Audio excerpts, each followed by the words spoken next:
Yes, let's start.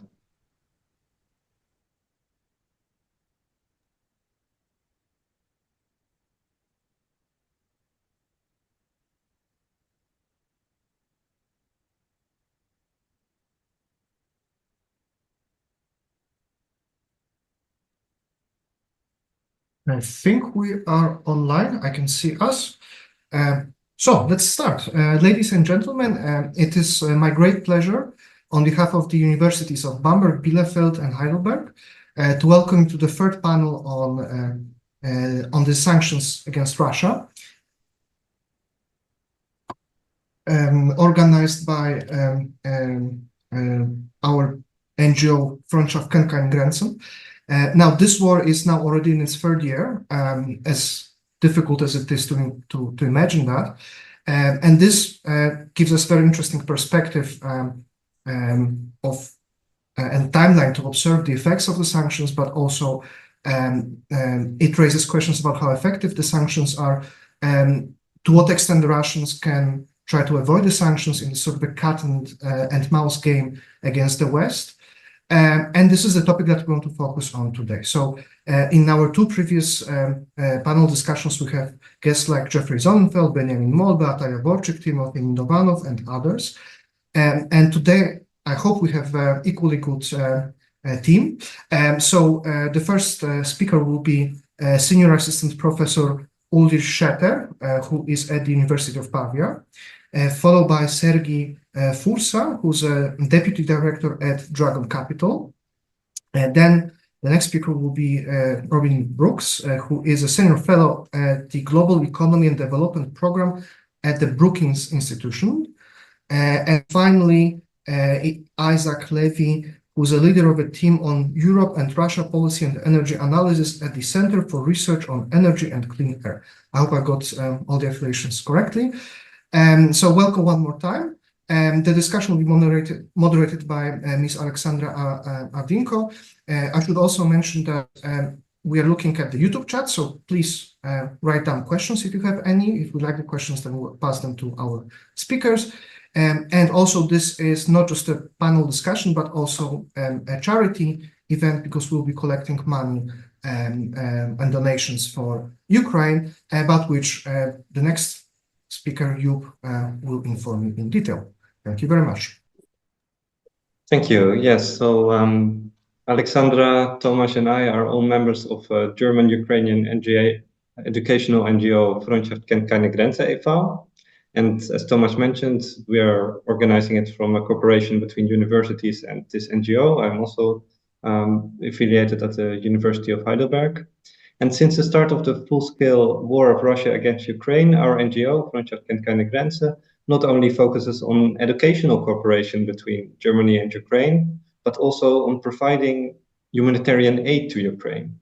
And so we provide generators, evacuation buses, and hemostatic tourniquets.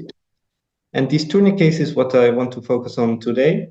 So we provide these tourniquets to Ukraine, and they quickly stop bleeding of arms and legs. That is what they are used for. So when somebody is, for example, hit by a mine or injured in another way, then this just stops the bleeding. And so a small device like that can literally prevent somebody from bleeding to death. There's an ongoing urgent need for these tourniquets in Ukraine. And we would like to take this opportunity, as Tomasz mentioned, to make it a charity event and to raise funds to buy tourniquets for Ukraine and send them to the frontline areas where they are needed the most.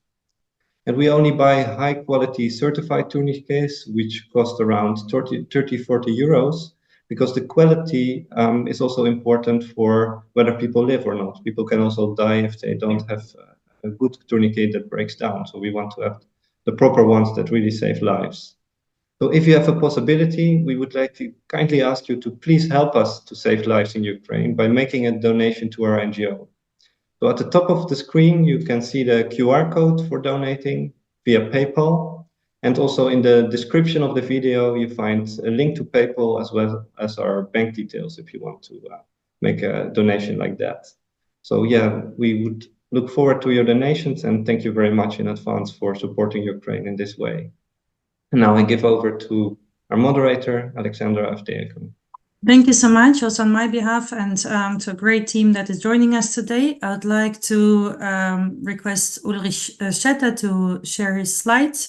He is a senior researcher, as we've heard, a professor who was at Yale, at Harvard, so at the top places. And importantly, today he will present his work on the design of effective sanctions, the case of bans on exports to Russia, which he worked on together with Ricardo Hausmann and Professor Mohamed Yildirim. And we're very much looking forward to his work and his ideas today. The floor is yours. Okay, thank you very much for the very kind introduction, and thank you to Alexandra, Joop, and Tomasz, first and foremost for your, as I understand, very important work on the ground in Ukraine and of Freundschaft kennt keine Grenzen more broadly. I'm glad if I can contribute a little bit to your important work, and thank you very much for bringing together this panel.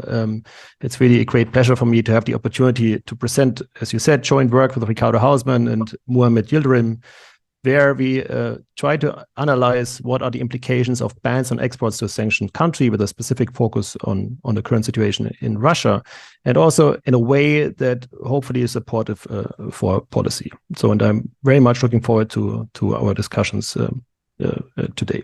Thank you very much. So you can all see my screen, right? Okay. So we all know that in response to the Russians' brutal invasion of Ukraine, the EU, the US, and the others have imposed like the most comprehensive sanctions package against a major economy in modern history. And that included financial sanctions, sanctions on individuals, but from the beginning on, also an important part of these sanctions were sanctions on trade relationships between the allies and Russia, right? And I think it's fair to say that at the beginning, much of the debates were focused on sanctioning energy imports of the EU, in particular from Russia, so oil and gas imports. But if we look at the sanctions packages that were imposed, and the EU has by now imposed 13 of these sanctions packages, then early on and over the unfortunately more than 2 years that we are into this war by now, an important part of these sanctions have always been also restrictions on exports to Russia, right?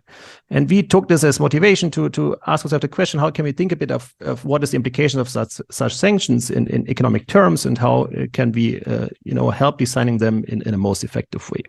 Okay, and if you just take like a very high level bird's eye view perspective on the data, then this suggests that there might be really something to restricting exports to Russia. Okay, so what I'm showing here is like the composition of Russian imports by country of origin pre-crisis. Okay, and so pre-crisis, Russia sourced 40% of all its imports from the EU, and then if we factor in addition the United States, the other G7 members, and Korea, Taiwan, and Australia, what we refer to as the coalition in our paper, then we're up to more than 50%.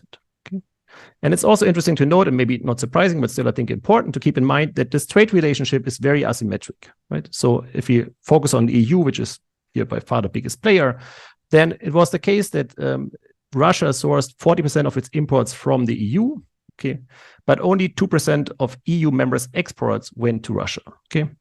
And notably, this is very different from the reverse trade relationship.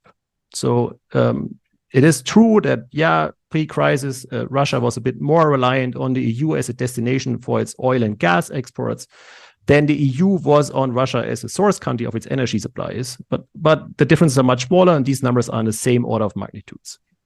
And so in our understanding, this was at the heart of why it took a while to agree on actually sanctioning these energy imports of the EU in particular.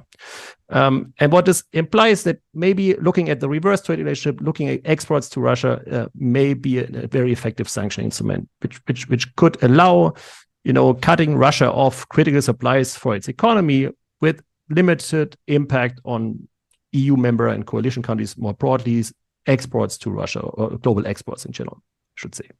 Okay, and this is even more true if we factor in that we can cherry pick products, right, and don't have to impose these sanctions across the board. And that's actually what has happened. Okay, so what I'm showing here is just the distribution of across 5,000 6-digit HS products, so 5,000 different product categories, and for each of these products we computed the the share of total Russian imports that it sourced from coalition countries pre-crisis. Okay, and then we just plot the distribution of these shares.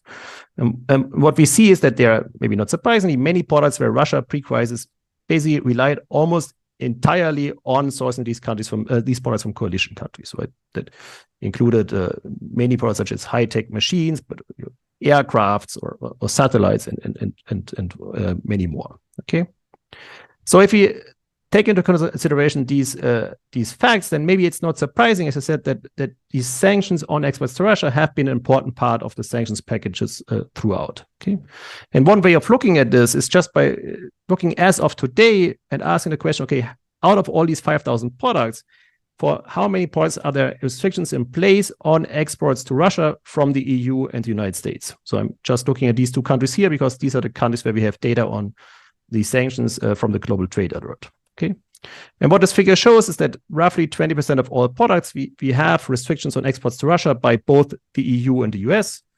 Then there's another 18.4% of products where the EU has imposed a ban, but the US has no restrictions, and another 7% or so where the EU has restrictions on exports to Russia, but the EU has not. The US has restrictions, but the EU has not. Sorry. Okay, so two key takeaways of this figure. The first thing to note is that, well, yes, this suggests that this sanctions instrument has really been extensively used, right? Combined in 45% of all products, we have some restrictions on exports to Russia by either the EU or the US or both. Okay.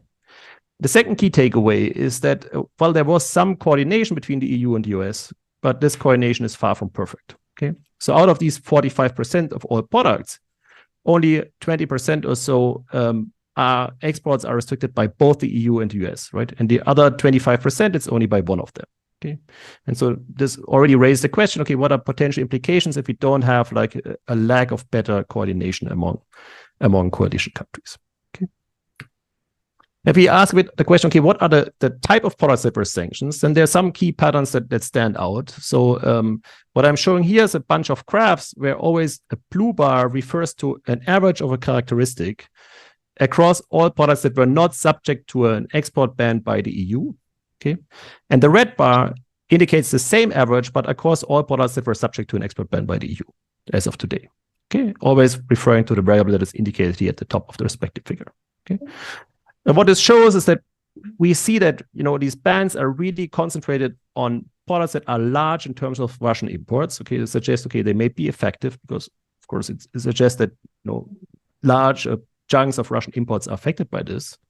And if you ask, okay, what are the nature of the products, then they were heavily biased towards capital goods vis-a-vis consumer goods. Okay, so the sanctions are to a large part disproportionately imposed on capital goods for various reasons. Okay, but there's much smaller differences if we look at what is the share of all of its imports of a product that Russia pre-crisis sourced from coalition countries, you know, from the EU, the US, and their allies. Okay, so there are little differences.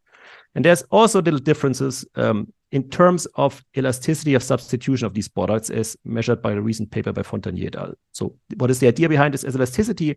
It's just a measure of how responsive trade flows are to trade frictions, okay? Or in other words, to put it, is how easily can Russia replace missing imports of one good by just sourcing the same product from other countries, from third countries, right? And there's again little systematic differences between sanctioned and non-sanctioned products, okay? And so this raises the question, okay, what does this actually imply for the effectiveness of these sanctions if we have these biases or non-biases in terms of the nature of the products that we're looking at, okay? And if we dig a bit deeper, one thing that is also interesting to note is that these sanctions were imposed at a very detailed level of disaggregation. Okay? So what I'm showing here is like for each two-digit HS chapter, so there are 99 of those, and you can think of a two-digit HS chapter as an industry. So let's say textile, apparel industry, or motor vehicle industry, for example. Okay, so for each of these industries, we look at all the 6-digit HS products that go into that industry. So for motor vehicles, that could, for example, be cars of different types, but also trucks, motorcycles, or car parts. Okay, and then we asked, out of all these products that go into motor vehicle industries, for example, okay, what is the share of products for which the EU has by now imposed a ban on exports to Russia? Okay, and then we plot this share for all of these two-digit chapters. And what this figure shows is, first, there's lots of heterogeneity across industries. So there's some industries where no products are subject to a ban, mostly food industries, for example. There are others where almost all products are subject to a ban, such as satellite and aircraft, for example. And there's many, in general, like lots of variation across industries. Okay, but there's also lots of heterogeneity within industry. So the majority of industries, we observe that something between, let's say, 20 and 70% of all products that belong to that industry were subject to an export ban by the EU. Okay? What this implies for our work, for our thinking about these sanctions, that if we want to understand the effectiveness of these sanctions, and if we want to inform policy in this regard, then we also need to perform some analysis at the same level of disaggregation at which sanctions were imposed, which is like the level of 5,000 six-digit HS products. Okay, and so this is what we want to do in our paper. So basically, we want to address, 4 basic questions. So one is, what is the impact of bans on exports to sanctioned countries? How can we think about this? And how different product characteristics shape the cost of a ban on exports to a sanctioned country. Okay. Then we want to go a bit further. Okay, how can they be designed most effectively at a very detailed level of disaggregation, which we observe from the data how these sanctions were imposed. Okay, and then what are potential benefits from improved enforcement and coordination of these sanctions? Okay. And so to address these questions, we built on the seminal contributions by Bakari and Farhi, and we basically look at a international trade model with many different products. Okay. Between Russia and other countries in the world. And then from this model, we derive an analytical approximation of the cost to Russia from a ban on exports of a given product by coalition countries to Russia. Okay, and this criterion turns out to be, easily implementable using readily available data. And we do this, apply it to Russia in order to come up with a ranking of products based on how costly it is to Russia if the coalition countries ban exports to Russia of this product. Okay, and then we can actually confront this with actually sanctions in place, hopefully to inform effective sanctions now and going forward. Okay, and we perform a quantitative analysis which suggests that that export bans are in general very effective. They are leading to a welfare loss which is about 100 times larger for Russia than for coalition countries. Okay, and if we redesign these sanctions based on our criterion and improve coordination, we might be able to increase the effectiveness of these sanctions by 80%, meaning that we can increase the welfare loss to Russia by 80%, but little effect on coalition. That's what our quantifications suggest. Now, let me spare you with technical details and just give you like a sense of what is the economy like that we're looking at. So we're looking at an economy or a model of international trade where many countries trade 5,000 six-digit HS products. Okay, so if you focus on Russia, so Russia can produce these products domestically and can import these products from the rest of the world. Okay, and then these products are supplied downstream in the Russian economy. They can either be final goods such as a T-shirt, or they can be intermediate goods such as car parts that are then used in downstream production in the Russian economy. Okay, so that's the basic setup. If you're familiar with these terms, we're looking at an Armington type model of 5,000 six-digit HS products. Okay.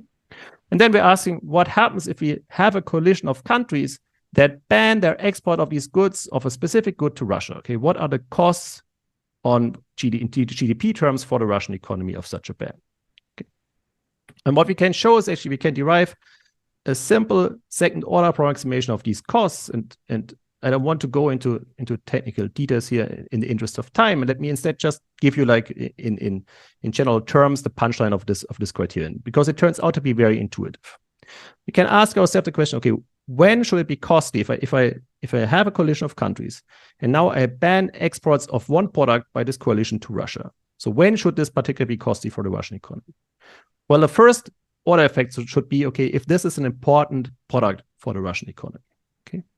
And the first order measure of importance is just a mere size. Okay, how big was the total Russian expenditure on that product pre-crisis? So if I sanction big products, this should have also a bigger impact than if I sanction small products.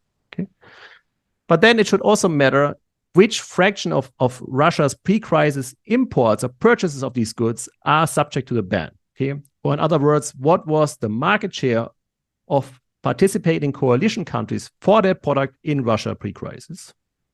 Okay.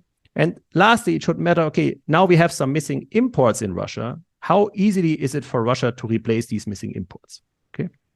And I can think in general of 3 ways of how Russia can substitute these missing imports, okay, replace these missing imports.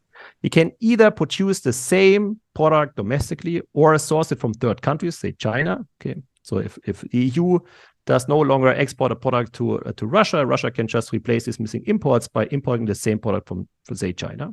Okay. It can replace the missing imports by other products. Okay, so I can just, if I can no longer get my hands on cars, I can just import motorcycles instead, if that is an option. Or if I think of capital goods, I can, so to speak, substitute over time. So if I have sanctions on capital goods, okay, what these actually restrict is the current flow investment. But what matters for current production in the Russian economy is the stock of these capital goods. So if I, let's say, restrict exports of airplanes to Russia, well, then, okay, Russia cannot replace its existing fleet, but it can still use the fleet as long as it works, okay? So what you would, I have put this in parentheses because this is a bit of in a discussion section, so it's a bit beyond what our main section is about, but we show with a toy variant of our model this is important. And I also think it's really important from a practical perspective, okay? So if we recall what I've shown you previously, that the sanctions from the EU are heavily biased towards capital goods, okay? And if we take into account that if we are in a crisis setting, what we would like to implement is sanctions that have an immediate impact on the sanctioned economy. Okay. Then if I take into consideration that capital goods take time to be replaced and I can only cut Russia off its current flow investment, then maybe it's not so surprising that it might take some time for the sanctions to become fully effective over time. Okay, and maybe there might be scope for prioritizing more intermediate goods vis-a-vis capital goods to have a higher bang also in a shorter time horizon. You have 3 more minutes. 3 more minutes. Okay, thank you. So then let me just say, okay, this is like our intuitive criterion, but the 2 key advantages of this criterion is first that we can actually analyze this further. And what this criterion implies is that the costs to Russia are highly convex in the market share of the coalition in Russia for that product. Okay, so what this implies, in other words, what we can show is that there's a very high benefits from coordinating sanctions among a broad coalition of countries, from prioritizing products where this coalition has a large market share in Russia, and then from making sure that the sanctions are properly enforced. And I'm sure that Robin will have to say much more on this later on. Okay, and the second key advantage is that we can actually take this criterion to the data in order to come up with a ranking of products based on the implied cost for the Russian economy from an export ban by coalition countries of that product to Russia. Okay, and what I'm showing here is like a ranking of these products according to our criterion. The gray histogram in the back is a histogram which is basically of sanctions which are unrelated to our arguments. The red histogram in the front are sanctions in place by the EU. Okay, and what this suggests is, well, yes, these sanctions are biased towards products that, according to our arguments, where the cost to Russia from an export ban are high. Okay, which is reassuring.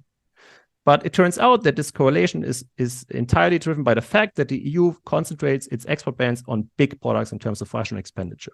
So if we look instead of the cost to Russia per US dollar of foregone export, and we can modify our criterion accordingly, then we no longer find a correlation. So which suggests that there may be room for improving the effectiveness of these sanctions. Now, in the interest of time, let me just skip. We also perform a quantitative analysis to just support the quantitative relevance of our argument. Let me just mostly skip this and just highlight that what these quantitative analysis suggests is that really export bans are an effective policy instrument. So one criterion the policymaker repeatedly emphasizes, they want to impose sanctions that at the very least harm Russia more than they harm the coalition of countries, right? And our analysis suggests that export bans are very effective in this regard. So in welfare terms, the welfare loss to Russia is by a factor of 100 higher compared to the welfare loss to coalition countries. Okay. But this, of course, is in part driven by the fact that Russia is a much smaller economy compared to the coalition countries combined, right? But even if we look at absolute cost, and if we would design sanctions according to our arguments, these costs are 3 to 4 times larger for Russia than they are for coalition countries. Okay. And the second point, what this implies, what I mentioned previously, that there might be scope for improving the effectiveness of the sanctions by improving coordination and by focusing on products for which, according to our arguments, the cost to Russia are the highest. And this might allow to increase the cost from the sanctions to the Russian economy with little impact on coalition countries. Okay. Then let me just conclude with one caveat, and this is important. I want to get it out. So there might be scope, but it's important to know that what we are doing is we're focusing exclusively on economic costs. Okay, and these economic costs were an important motivation for sanctions against Russia. Okay, this is, for example, also nicely described in an explainer by the European Council, which stated that sanctions were designed to maximize the negative impact of the sanctions on the Russian economy while limiting the consequences for businesses, EU businesses and citizens. Okay, and our analysis suggests that, well, yes, restrictions on exports to Russia are a powerful instrument in this regard. Okay, but of course, in the end, this is a means to an end of limiting Russia's ability to project power and to wage its war in Ukraine. Right. And if you think of bans on exports to Russia, there may be more direct ways of getting to this end, right?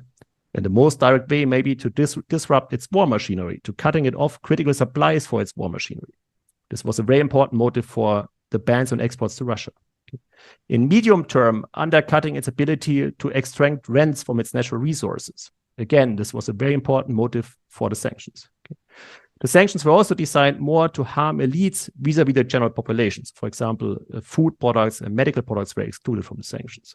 Okay, and there are all kinds of political economy reasons why you would want to prioritize one product over another that are all not included in our analysis.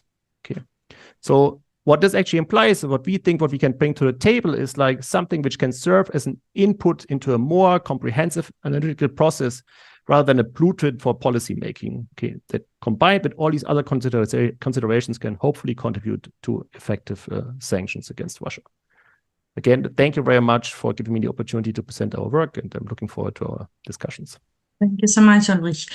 I'd like to use this opportunity to move on to the ideas and experiences that Sergii Fursa can share with us. It is not only a scientific panel today, it's also a panel that we want to link to actually people by talking to representatives of the Ukrainian population. And Sergei is Ukrainian. He is a deputy director at a Ukrainian company, Dragon Capital. He has extensive experience, however, also as an investment banker, and especially in the Ukrainian bond market, for which he has won numerous awards. He has further expertise on many economic topics, including various aspects of sanction packages, and he has frequently appeared in Ukrainian media. He will share with us today his perspective on the Western sanctions on Russia as being lived by a Ukrainian in Ukraine. And I'm very thankful for that. And I'd like also to take this opportunity to remind our listeners to donate to our NGO to support Ukrainians in Ukraine. Thank you so much. Sergei, the floor is yours for about 10 minutes, and I'll interrupt you towards the end if you take too long. Thank you so much. Thank you very much. I don't think that you will need to interrupt me because I wouldn't take a lot of time. I have no such great academical background, so maybe I could provide you only emotion, but not knowledge.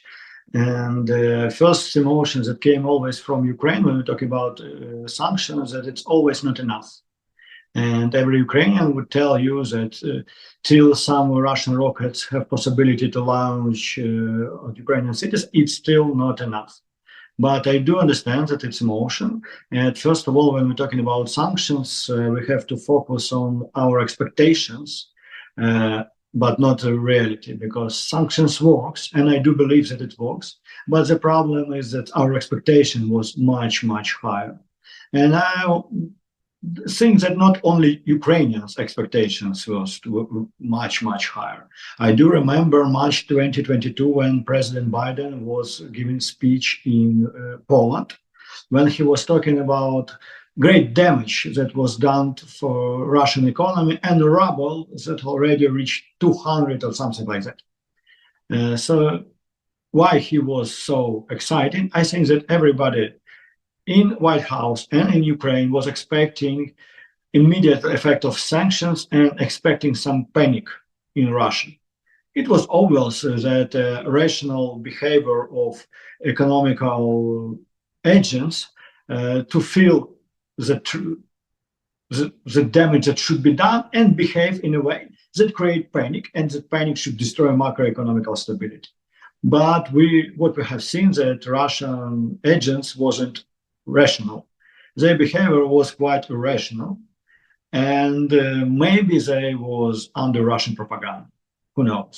But still, we see the behavior of Russian agents much closer to the Soviet Union behavior when we got this long-term crisis, but not that could last 10 years, but not happening one day like in US when you could look at stock market will be destroyed in one day, and every agent around the country would running and screaming, help us, we are dying, and it will have immediate effect on the economy. But we haven't seen in Russia.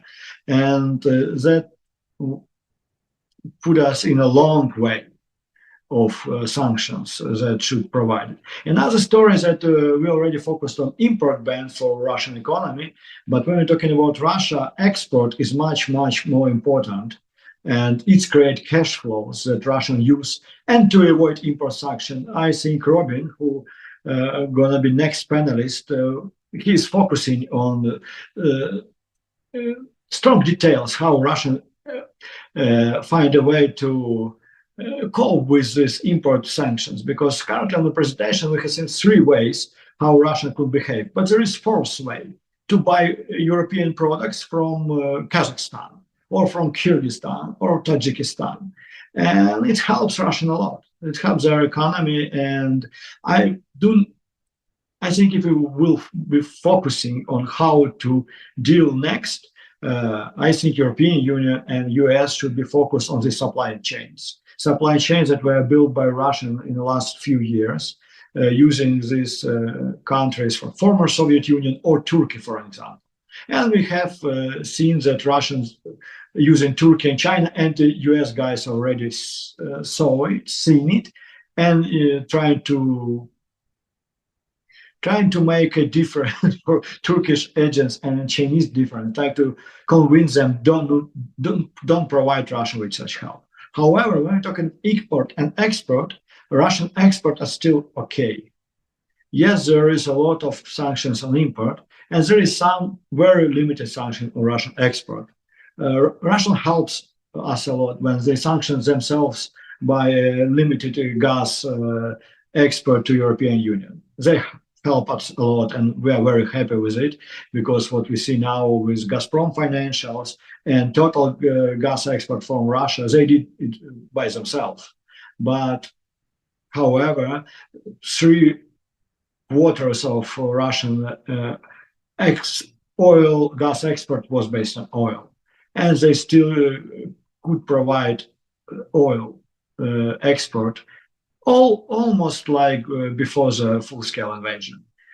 Yes, there is much more cost for them when they try to sell their oil not to Europe but to India, for instance. But they do it, and until Western world will have an idea how to stop this cash flow from India and China to Russia, they will have ability to continue the war. We should understand it. Or somehow oil will drop, and we again will see the price of oil at 10 or 15. But oil is 80 plus, and until the oil is 80 plus, Russia will have enough money to buy whatever they want to provide the war. I do understand that it's an uncomparable situation to Russia with sanctions and Russia without sanctions. Yes, and possibility of Russian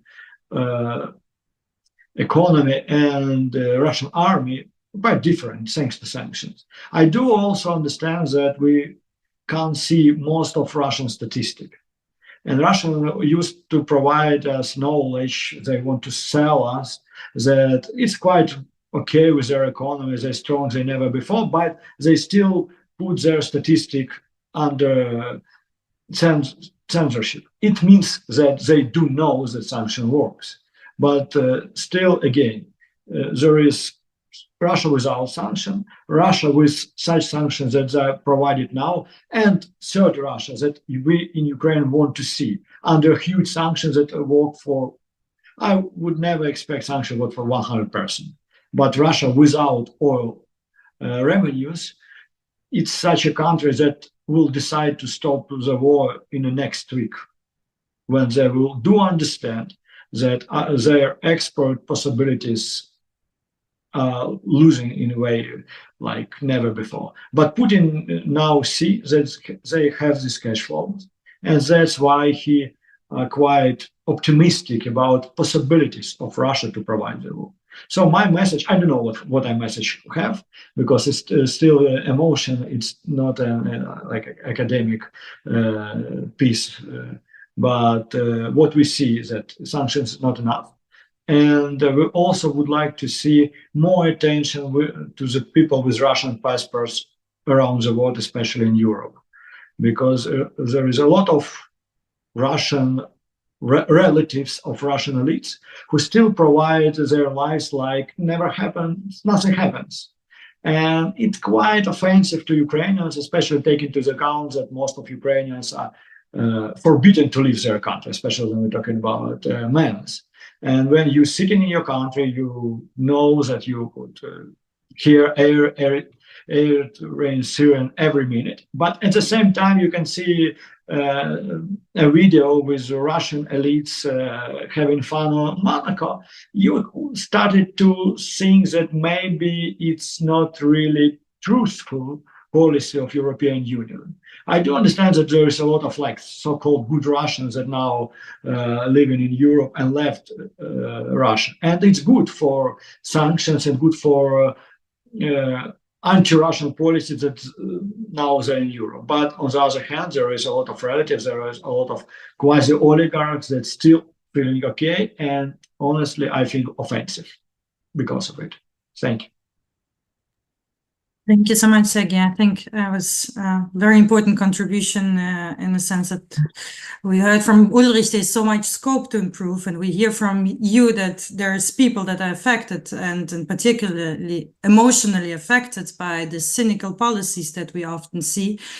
And we're happy to have a person that you already referred to, Robin, right, with us, who has been very vocal on many outlets about expectations and how these expectations have not been met. And with these very famous graphs that are often just outrageous when we see them, of how sanctions are cut and cynically not followed. So with this, I'd like to immediately start and give the floor to Robin Brooks, who is a senior fellow in the Global Economy and Development Program at the Brookings Institute. His research focuses on global growth and inflation dynamics, capital flows to emerging and frontier markets, as well as Western sanctions policy and the G7 oil price cap on Russia. Robin, please put up your slides. I know you have prepared a bit. So we know also that Robin is frequently cited in popular media such as Financial Times, Wall Street Journal, and New York Times, among others. And he appears regularly and on CNBC and Bloomberg broadcasts. Robin, the floor is yours. Thanks a lot for having me on this webinar. I think, and for this important cause, I think there is one huge upside surprise in this terrible, terrible thing, which is how brave Ukrainians are. Braver than I could have ever imagined. And so, Sergei, and everyone here, my heart goes out to you. And I deeply admire you. And I wish I had personally 1/10 of the courage. I have some slides. You may know the work that I do on sanctions. Unfortunately, the question that matters is not so much whether sanctions work or not. I think Sergei's absolutely right. They can work, but they have to be implemented properly.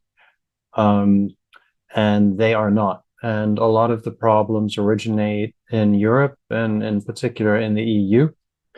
And unfortunately, like everything, when we change things, there are vested interests that oppose change. And the vested interests in the EU are very powerful. They are linked up with dysfunctional governance. And they mean that very small countries with important industries like shipping in Greece have just disproportionate influence. So let me share a couple of slides. I'll go through these quickly, but obviously I'm happy to take any questions. And I'm very happy to go after Sergei. So I was at a sanctions event yesterday, and this issue here in the United States is very dear to our hearts. And I also want to make clear, I know I sound American, I'm actually German, and I consider this to be a key issue as a European. And I wish, as a European, Europe would send a much stronger message to Russia and to Ukraine. Just to be clear, Russia sanctions, they have two goals. And I think this kind of gets forgotten.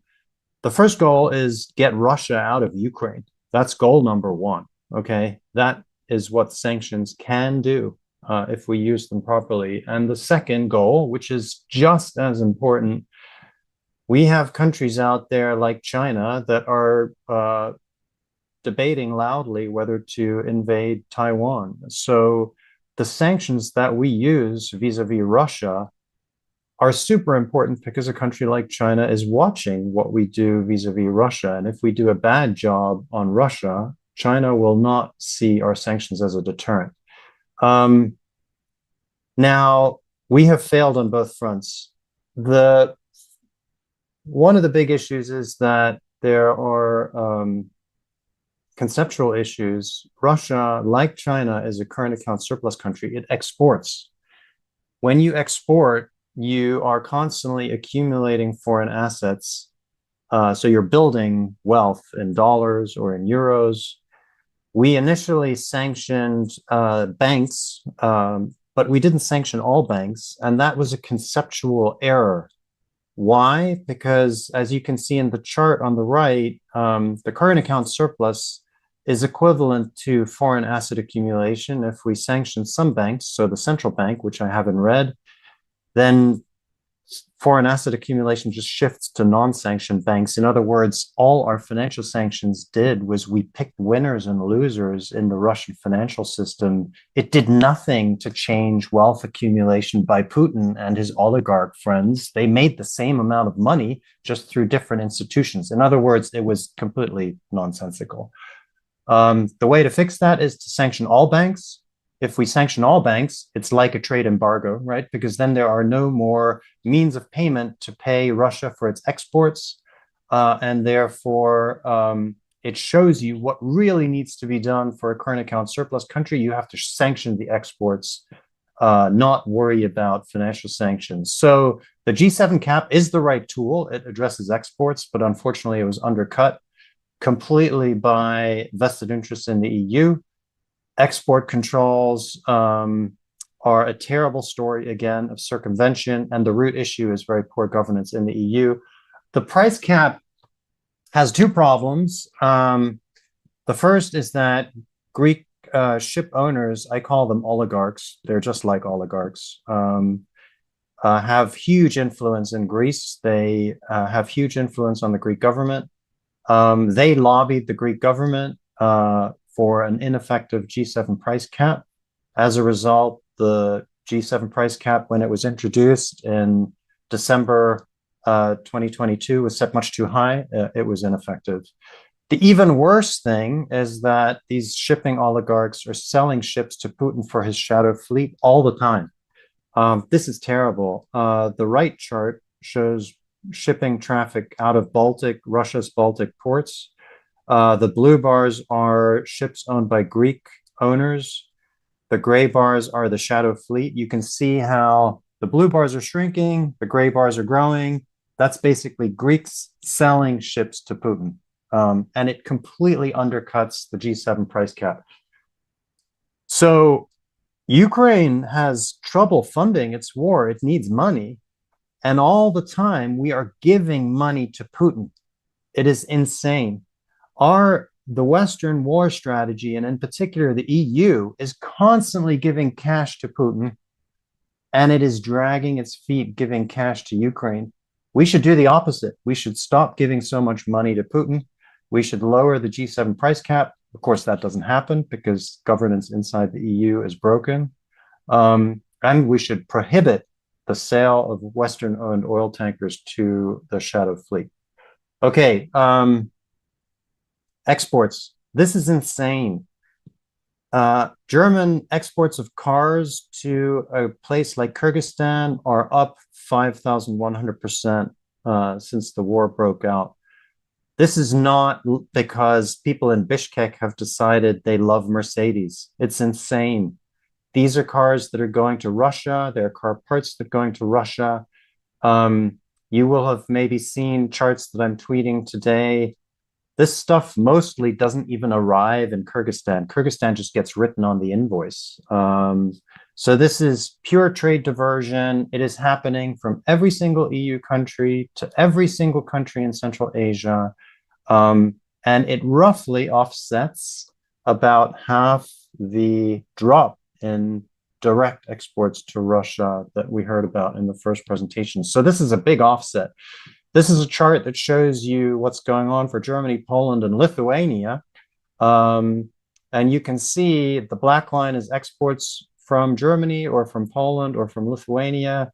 Blue line is always imports from Kyrgyzstan. Most of this stuff doesn't even arrive in Kyrgyzstan. This is just directly going to Moscow.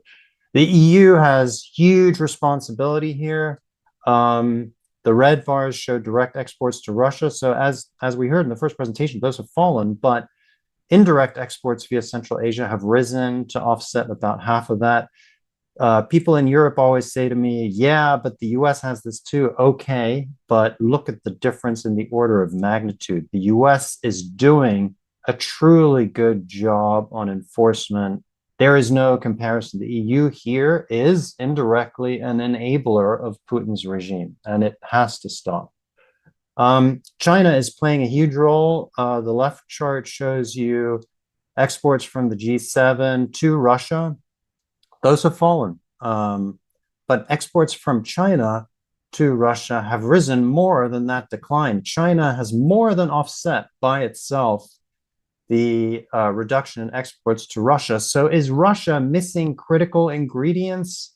Maybe, but certainly not as much as you would think based on Western exports. The right chart shows you exports of transportation equipment. I mean, these numbers are massive. And that is why it is so important to get a handle on what is going on in the West. The last thing that I'll say, and I'm basically done, exports are super diverse, right?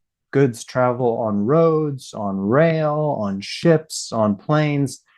It is impossible to police that. If you think you can police that, you're wasting your time. The source, and Ukraine, of course, understands this. You have to go after the money. Where is Russian money coming from? It is coming from oil and gas. Trade in oil is highly concentrated. There are maybe 400 or 500 oil tankers that go in and out of Russian ports all the time. The Shadow Fleet is a major issue, but the Shadow Fleet is also old. Putin constantly has to replace this. So the key to hurting Russia remains the oil price cap. We need to prohibit the sale of Western Greek-owned ships to Russia. It is happening all the time. Every day I see Greek-owned ships being sold to undisclosed owners. They go to the Shadow Fleet. The solution is to stop Russia getting money. The West can send Russia into a financial crisis, and that is the way forward. If you are in a financial crisis, you can't fight a war. So let me stop there. And again, let me say the one thing that I have learned in all of this is that Ukrainians are very, very brave people. Thank you so much, Robin. We really appreciate that you took the time to join us. And with this scientific analysis that you contribute, you really make an impact, and also by being today with us, because we hope that by attracting such important people as you all are, we can attract also donations to our NGO. I would like to remind that these donations go directly to save lives. We are buying high quality tourniquets that go to the war zone, and that we ship ourselves, our team members, to these areas. So please donate. You have the QR code on the top. And I would like with this, not to use too much time, but to move on to our next speaker, Isaac Levy. We have heard now repeatedly how important the ban on oil and gas is, and that controlling certain products is good and could improve, but oil and gas is as Robin said, is most likely the way to go. And we are happy to have with us Isaac Levy, who is Europe-Russia Policy and Energy Analysis Team Lead at the Center for Research on Energy and Clean Air. Please, Isaac, put up your slides. I know you have a few. He undertakes analysis on Russia's fossil fuel flows and sanctions to prohibit Russia's ability to fund the war. He frequently publishes about these topics, including weekly snapshots on Russia's fossil fuel exports and revenue. Thank you, Isaac, and the floor is yours. Yeah, thanks very much for having me on this incredible panel and making the time for this brilliant forum to discuss what, to me, is incredibly important. I'm trusting you can all see my slides, but if not, please let me know. Today's title I've gone with is Russian Fossil Fuel Exports, the Impact of Sanctions and Legal Loopholes. So we basically aim to track Russia's revenues that fund the invasion of Ukraine. So as you can see on the right hand side of the slide, this is our live tracker. So we're an independent research organization that look at all different data sets that track Russia's fossil fuel export earnings. So you can see since the invasion, Russia's earned over 668 billion euros from the export of fossil fuels, and the EU buying close to 200 billion euros worth of fossil fuels, which is insane considering the aid that they provide to Ukraine. So CREA provides data-led analysis, research, investigations, and policy recommendations on fossil fuels that enable Putin's invasion of Ukraine.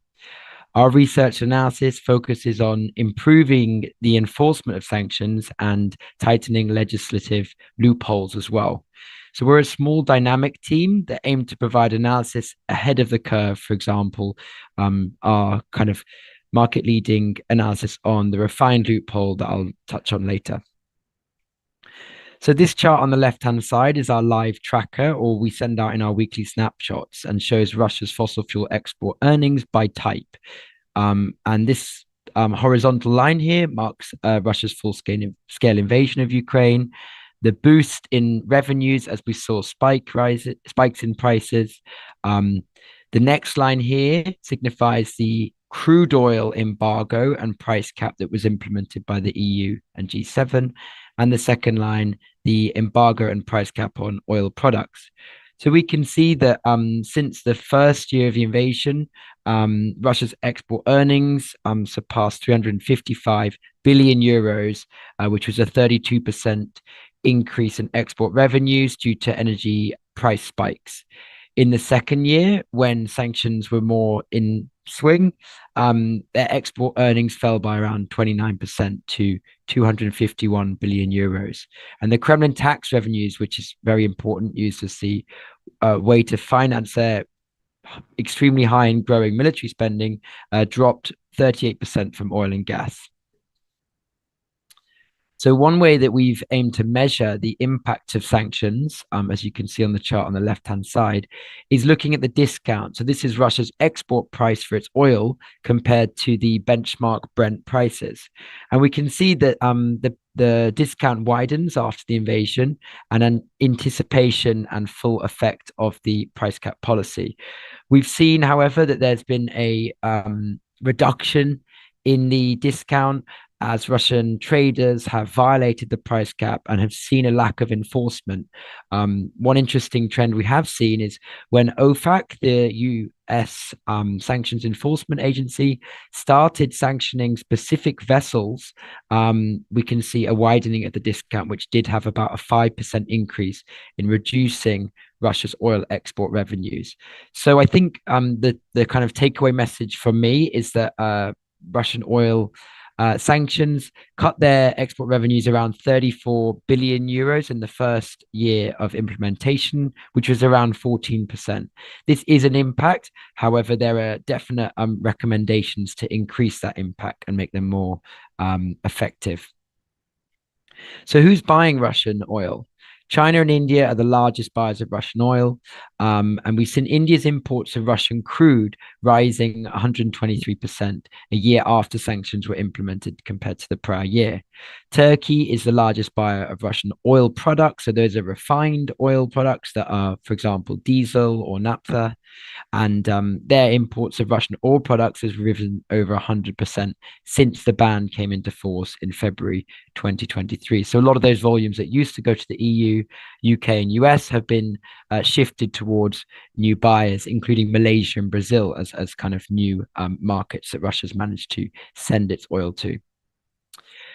What are the major loopholes in the sanctions? Well, one of them is this term we hear, shadow tankers, and kind of I'll provide a little bit of context. So before the war, around 80% of Russian oil was transported on Western-owned or insured tankers.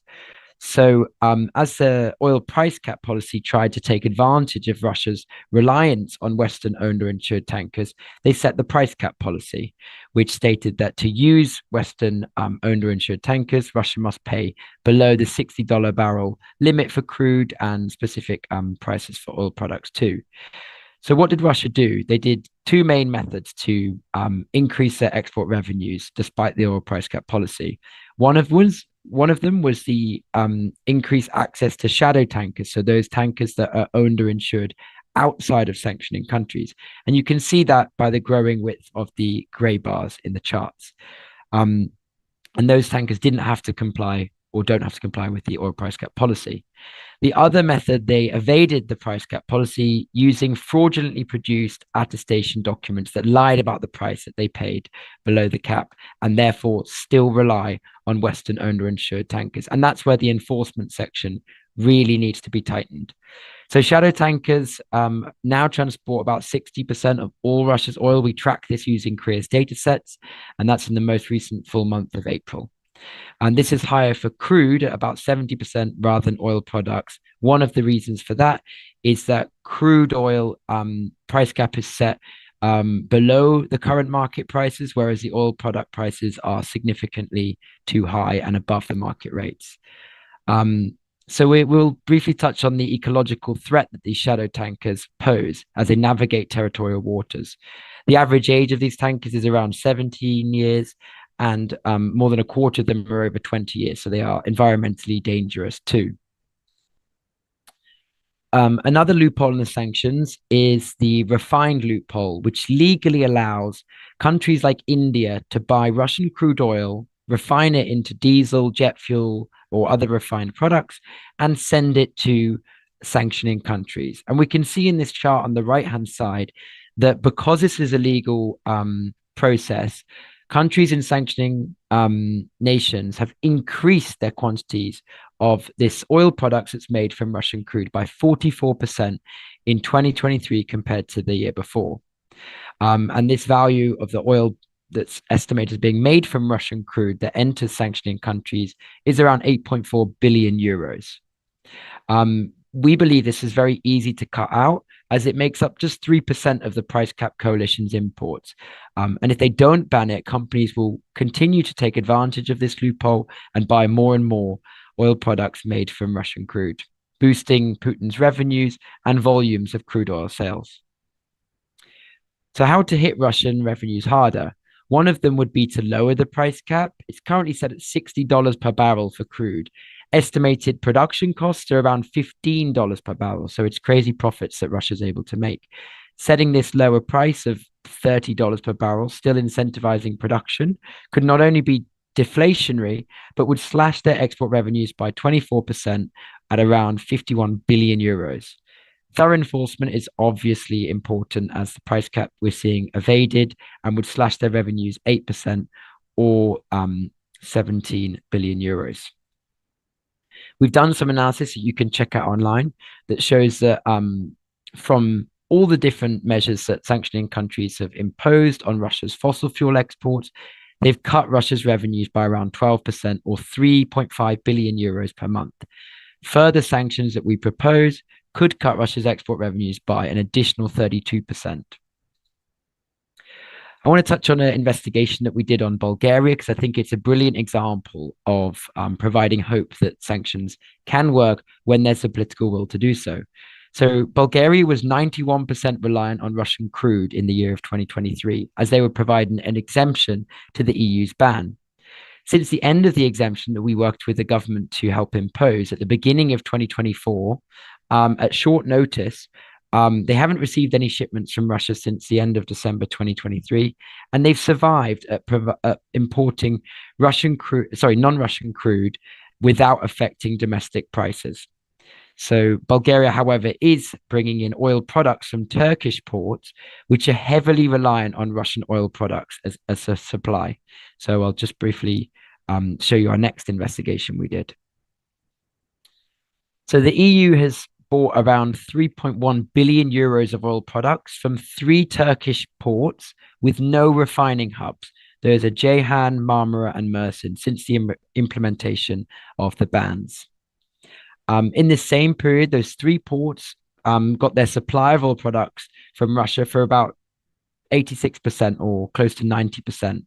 And we've tracked some ships which basically have traveled from Russia, unloaded in ports in Turkey, and reloaded their Russian oil products to the EU. So this really shows how Russia is able to increase its sales, facilitated via third countries, and increase their export revenues. I'll briefly touch on gas, but conscious of time, I wanted to just show how Russia is more reliant on the EU as a sales market than the EU is on supply from Russia for their LNG. So around 80% or 90% of the EU's imports of Russian LNG went to 3 countries, Spain, France, and Belgium. And you've probably seen in the 14th sanction package currently, they're discussing a transshipment ban. But what we propose is that a ban on Russian LNG imports need to be done at an EU level rather than at member state levels too.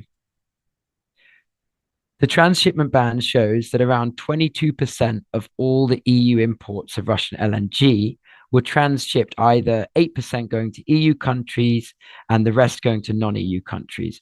So a transshipment ban could cut out around between 2 and 4 billion euros worth of Russian export revenues from LNG. What I think is incredibly important is to remember that Russia is reliant on around half of all its sales or export revenue from LNG to the EU, whilst the EU is reliant on Russia for around 5% of its gas consumption from Russian LNG. So these installations, the big ones in Yamal, Portovaya, and Vysotsk, sent between 72 and 86%, depending on which installations you're looking at, to Europe. Additionally, Russia is incredibly reliant on Western-owned or insured LNG tankers to transport its LNG. About 93% of total LNG in 2023 went on Western-owned or insured tankers, which means they facilitated around 15.5 billion euros of export revenues. So banning or imposing a price cap on the exportation of Russian LNG could really hit their revenues. What I think is, again, another example of why bans need to be implemented by governments is in the first 4 months of 2024, the EU's imports of Russian LNG rose 18% compared to the prior year. So if Russian LNG isn't banned, companies will continue to buy more and more of this stuff. What are our policy recommendations? Well, we've touched on a few of them, but the transshipment ban we think could be effective, as Russia is very reliant on these EU ports for the logistics and exportation of its LNG to further away destinations such as China. A total EU level ban could cut Russia's export revenues by around 600 million euros per month. Ending the refining loophole will constitute a ban of imported oil products from specific refineries, such as those in India, that are reliant on Russian crude as a feedstock. Ship-to-ship transfers we've seen of Russian oil taking place in EU waters that have risen around 150% since Russia's invasion. Not only are these environmentally dangerous, but they also enable Russia to export the volumes and quantities it's currently achieving, so should be prohibited by the EU. Banning shadow tankers with dubious or no insurance that pass through maritime choke points, such as the Gibraltar Straits, for example, would pose a capacity constraint on Russia to export such volumes, but also prevent this high environmental risk that we're currently seeing of dangerous and old tankers with no insurance. And then pipeline oil and gas is, again, something that is completely legal for the EU to continue to import and reduces the effectiveness of aid going to Ukraine. So I'll end with the last quote, which is that every euro spent buying Russian fossil fuels contributes to funding Putin's war chest used to fight our allies in Ukraine.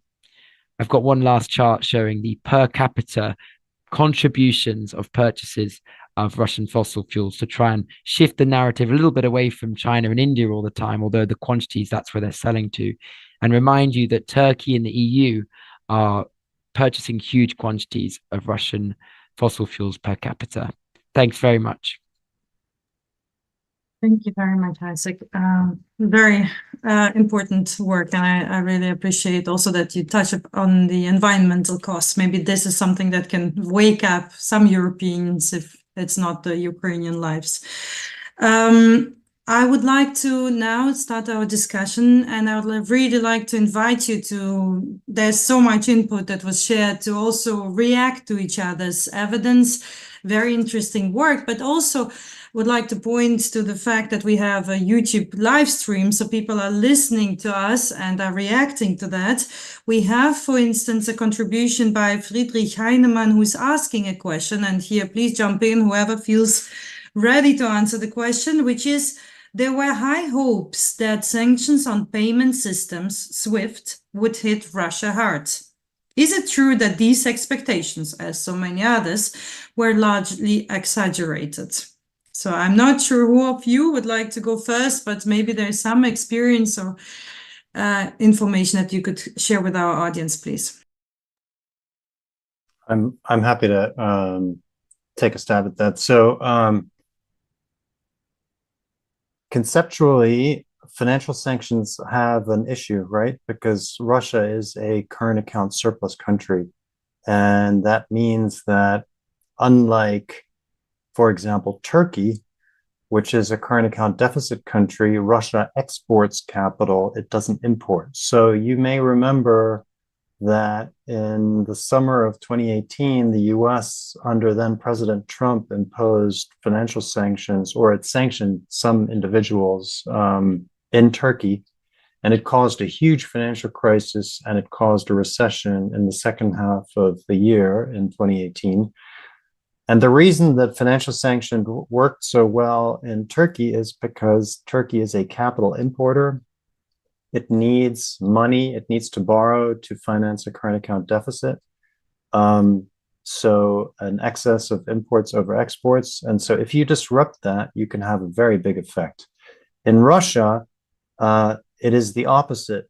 Russia does not need to borrow. In fact, it lends to the rest of the world because it is accumulating foreign assets, and therefore reducing the ability of Russia to borrow has almost no impact. Now, specifically, the question is about SWIFT. And here there are two issues. As I said, it makes no sense to impose sanctions or a SWIFT exclusion on a few Russian banks, not all Russian banks. Why? Gazprom Bank was not included in sanctions, including in the SWIFT sanction. And so what happened is, in the case of Russia, financial transactions switched from going via the central bank to Gazprom Bank. SWIFT itself is really kind of overhyped. It is basically just a communications method between banks. You can send a fax or you can pick up the phone and tell people that a payment is coming. It makes it a little bit more cumbersome, but it's really not the end of the world. So the bottom line is conceptually, financial sanctions were overhyped on Russia. In their defense, in the first few days and weeks after the invasion, something quick had to be done, and financial sanctions can be done quickly. The one financial sanction that has been highly effective is freezing Russian reserves. And of course, now we're talking about using those to fund Ukraine's war effort. And I think that is highly effective and was a good step. Thank you so much. Maybe others, or also I invite you to maybe share with us, now that you've seen each other's presentations, what you think, how large are the short, medium, and long-term effects of sanctions on Russian ability to wage war? So the way that we see it now, that Russia is still continuing, still earning as well, what do you think, what it means? Isaac, I see your hand raised. Please go ahead. Thanks. I think Robin gave a really comprehensive answer. So to try and kind of shift a little bit away, but to focus on a relatively similar topic, is I think an interesting concept is the liquidity side of the National Welfare Fund has been reduced apparently by around half since pre-invasion. So I think this is a sign that sanctions are having a big impact on the long term. And I think that's the important message on the impact of sanctions. They have to be looked over long time frames, where import costs have gone up for Russia as they've had to replace cheaper Western goods and technologies with perhaps manufactured goods from China. So, for example, for the Arctic LNG 2 project, we've seen the cost of this project increase by around a fifth. And I think in many different ways, we've seen that if Putin is still having to take more and more money out of the National Welfare Fund, this is not sustainable in the long term. And I think once you scratch below the GDP figures, you can see that the health of the entire economy is not good and is being propped up by military spending. Thank you. Yeah, I would like maybe to also hear added to that. Now you have shared experiences and hopes, but what would be your a good strategy that you think would be working? And we've heard from Isaac how he presented on Bulgaria being a case where you worked hand in hand. Is there what should be done next? I mean, with all these things and disappointments that we have seen, what would be an immediate action that could be taken very concretely to make these sanctions work, maybe from your experience or hopes? Can I say one more thing? Sorry, I'm dominating the floor, but so I think there's a number of quick measures that could be taken. And of course, the West is worried about, for example, an oil price spike that could cause a recession in the global economy. But if you prohibit the sale of Greek oil tankers and Western oil tankers to undisclosed buyers, that would be a simple thing. There are other measures that Craig Kennedy is proposing, for example, basically to make the Baltic free of the shadow fleet ships. Craig Kennedy is an expert on oil tankers with lots of experience on Russia, and he's written a paper for a Brookings volume on the effectiveness of sanctions that was rolled out yesterday. But I think there's an underlying question. We have lots of Europeans on this call. I think in the end, what needs to be done is pretty clear, and countries know this, right? German policymakers know that exports to Kyrgyzstan are really going to Russia. It is known what needs to be done, that has to be stopped. It's not rocket science. I think the real question is, why is Europe not doing anything? Why is the political will missing? And what is it that is driving that? Is it, to be blunt, is it kind of just hoping that this problem goes away? So stick your head in the sand and hope for a settlement in Ukraine so you can just go on with whatever your life was? Or is it that you are subject to heavy lobbying from corporate interests? That is something that I'm spending a lot of time thinking about, and I'd be curious what the Europeans think on this call. Thanks. Thank you. Maybe others. Isaac, your hand is still up, or Ulrich, maybe being German as well. What's your take on this? Is there, for instance, like I have the same question, right, Robin? Like so much going to Kyrgyzstan. We all see these graphs. You're posting them. It's outrageous. Shall we start shaming and naming firms? What would be ideas that you have? Well, so I'm puzzled by the same graphs, right? And then if I may just revert back to I think the one key takeaway of what I was trying to convey in my presentation is that this can really have a big impact. I understood from the others, and I totally agree that sanctioning Russian oil and gas revenue is very important. If I may go back to the side of Russian imports, right? Then what our analysis shows is that you really, really get a big bang out of, if you can squeeze all of Russian supplies of certain products, right? And so it's highly nonlinear, the relationship, what this suggests, and others have found similar relationships, right? So what this suggests is that if you have these trade diversions, right, that Robin has shown so vividly, then this can have a very high impact on undermining really the effectiveness of the sanctions, right? And so, if you ask me what is the reason for that, I don't think I have a good answer, even so I'm German as well. So I'm puzzled by the same thing.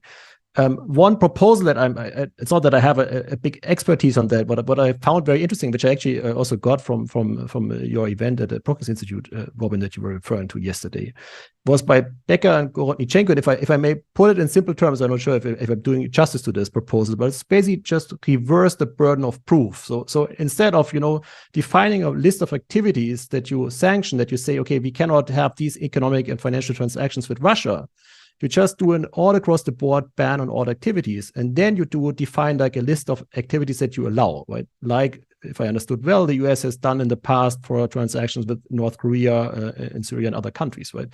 And that might facilitate the implementation of these sanctions, right? If you have then also like publicly available lists of firms that still operate in Russia and all these things. So I was wondering if that could be, it's not that I have like a very profound insight on how realistic this is, but I thought it's a very interesting idea that I would also love to hear from the other panelists what they think on that. Yeah, I think what was also impressive from all of your work and how you contribute to general knowledge is the way you use data. And a lot of the people that are listening to these presentations and our series, I believe, do scientific work themselves. And one topic that is different, but than the one we just discussed, is where do you get this data, and how reliable can we measure reliably whether we are actually hurting Russian economy? So because obviously the propaganda is working well from Russia. There's a lot of claims the sanctions are not working. We know it's driven by the propaganda, and many people in Europe are believing it, and that's why they're also not acting and enforcing ideas or sanctions. So maybe you could share a bit also on your view of the reliance of data on the source of information you use and how you pick it.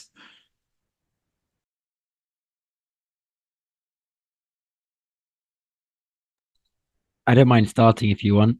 So at Korea, we basically track all fossil fuel leaving Russia.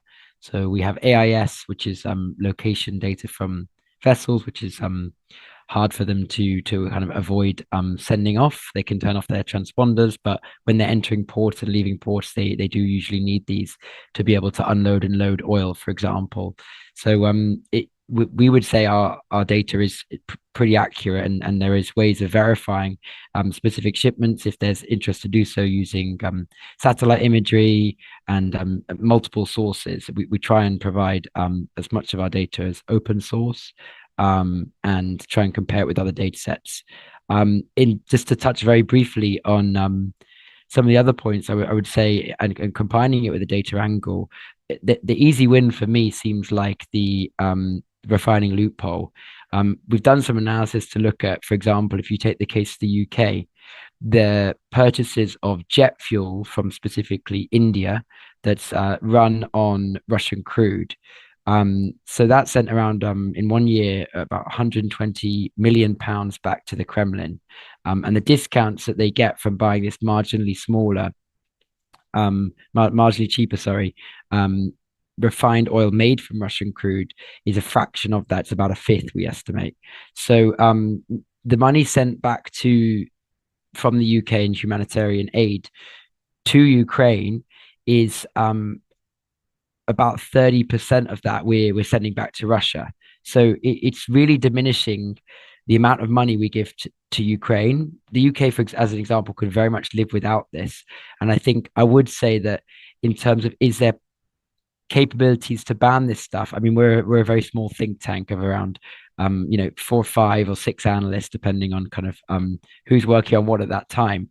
If we're able to track all those ships coming from Russia and all the shipments coming into the UK government can definitely do so. And just to take one example, and I think the final point to say is in what could they do? I think there's very much benefit and scope for those sanctioning countries to scale up the amount of enforcement kind of staff they have, especially like Robin makes a good point about sending out the message that the West is serious about sanctioning countries that break international rule-based approach, such as invading other countries. It's essential. Robin, Ulrich, would you like to add something? So Russia has stopped publishing a lot of data. In fact, it is a requirement for IMF membership that you publish a minimum of data in a transparent manner. In my opinion, that is no longer the case for Russia. And the IMF remains one of the few international organizations where Russia is a member. In my opinion, Russia should be kicked out. There are all kinds of questions about data that are politically sensitive, whether Russia is fiddling the numbers. So the current account surplus is probably the most political number, because when that is very high, it is a reminder to Western policymakers that we are giving Russia a ton of money all the time. And so in my presentation, I showed March data for the current account surplus in Russia, which was very high. And then the April surplus was oddly low, and in my opinion, not credible. So I think there's good reason to think that Russian data are highly suspect and should probably be taken with a giant grain of salt. Isaac is using international data on oil tankers, the transponder data. I think those are obviously much more reliable. There are obviously stories that have been going around about ships masking their location. My data are from Bloomberg, from a function in Bloomberg called Ahoy, which shows you shipment data of crude oil. They're subject to similar issues. The export data are the most fun to work with, and those are just from statistical agencies of the different countries and the IMF Direction of Trade Statistics. It is interesting, even though these data are so compromising, I don't think there is a concerted effort to conceal anything. It's much too complicated to do that on the scale that is necessary. So I think, as unflattering as those data are, they're giving us a great representation of what is really going on. And again, these transshipments through Central Asia and the Caucasus and Belarus, they offset about half of the decline in direct exports to Russia. So this stuff is super important and it just needs to stop. And again, the question, Alexandra, is why is it not getting fixed? Why does it continue? Every month of data, it remains really bad. It is purely a question of political will, nothing else. I have a sort of last question I wanted to ask our panelists, and I understand it's a little bit reckless question, so to say, because I would like you to make a prediction, which is always difficult. But I would like to ask you, how long do you think Russia can keep its war machine running under two scenarios? Scenario number one is that the level of sanctions stays more or less on the current level. And second, if the sanctions are improved as in the ways that you have suggested over this panel. Key question. So I went to Yuri Gornichenko at the Brookings conference yesterday, and I said, the paper that needs to be written is about the counterfactual. If we had done an oil price cap of $20 a barrel instead of 60, or if we had done a full embargo of Russia, what would have happened? And the reason that I think that is the central question is because obviously that would have been a much shorter, much sharper shock to the global economy. Oil prices probably would have spiked. But in all likelihood, Russia would have had a severe crisis. The current account would have gone into deficit. It would have had hyperinflation, budget revenues in Russia would have collapsed. There would have been severe economic dislocation. It's really hard to fight a war when you have an economic crisis. So the Western policymakers have basically made a decision. We are going to go softly, and sort of say we're doing a lot, but actually we're not doing that much.